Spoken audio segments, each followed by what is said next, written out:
Call the independent member for Clark. Thank you, Honourable Speaker. My question is to the Minister for Children and Young People. In light of the unopposed passage through the other place of a motion seeking the establishment of a multidisciplinary task force to work to remove children on remand from the Ashley Youth Detention Centre, will the Minister now act to establish that multidisciplinary task force as is urgently called for by the Coalition of Community Sector and Civil Society organisations, including TasCOSS and their media release this morning and others, by the Children's Commissioner and now the Legislative Council? Will the Minister for Children and Youth Affairs?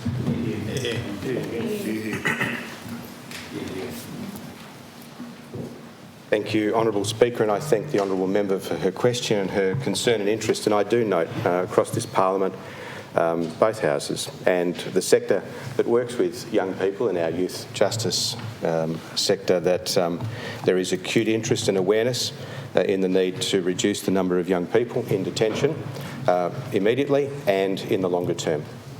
That's what our Youth Justice Reform Blueprint is all about. As we put that in place, we need to actively work to reduce the number of young people who are in detention, entering detention, who don't need to be there. I'm pleased to report that even with the motion in the other place yesterday, there was reference to a number of young people in Ashley recently, which peaked at around 26, which is a very high number historically for that facility, and obviously an issue of concern for many. I'm very pleased to report to the House today, Madam Speaker, that less than a month later, that number has halved. Today there are 13 young people in Ashley Youth Detention Centre, 5 of whom are sentenced, 8 of whom are on remand. Of the 13 fewer people, the reasons or the things that have enabled them to be able to be moved out of detention is some have concluded their sentence. For some of them, they've had their court appointments and their sentencing has been confirmed to be supervision in the community rather than in detention. And for some of them, they have been successfully able to apply for and been supported to achieve bail with supports in the community, thanks to some of the support services that we met with TasCOSS only a few days ago here.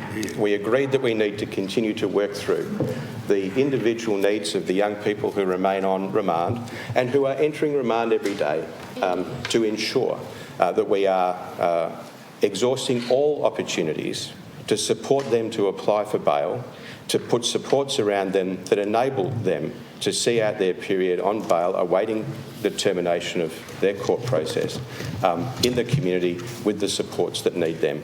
The work that we've done so far has been successful in this area. We are intensifying it, but we realise that it is a highly individual case-by-case assessment that's needed. No two young people have the same story or the same needs.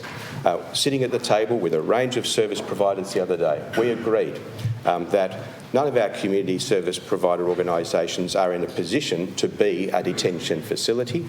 So we're talking about the smaller number of young people on remand who choose to, with their legal teams and families, apply for bail. We need to assess their individual needs, and where we can match that with capability in the sector, we'll do that. We've committed to working closely with the sector to do that, acknowledging that we're not going to be able to get all possible service providers. The Minister's time for answering has expired. I will hear the supplementary. The Minister hasn't actually answered the question. A simple yes or no will suffice. Will you establish the multidisciplinary task force called by the other place and community organisations? That is an appropriate supplementary, as it was the actual question. If the Minister could turn his attention to it and answer it, please. As I've described and as we discussed with TasCOSS and organisations that they represent the other day, we are effectively delivering just that right now. By having people involved in the individual case management of young people to determine their needs and then interact with the sector to identify which service providers can provide elements of the supports that they need. Thank you.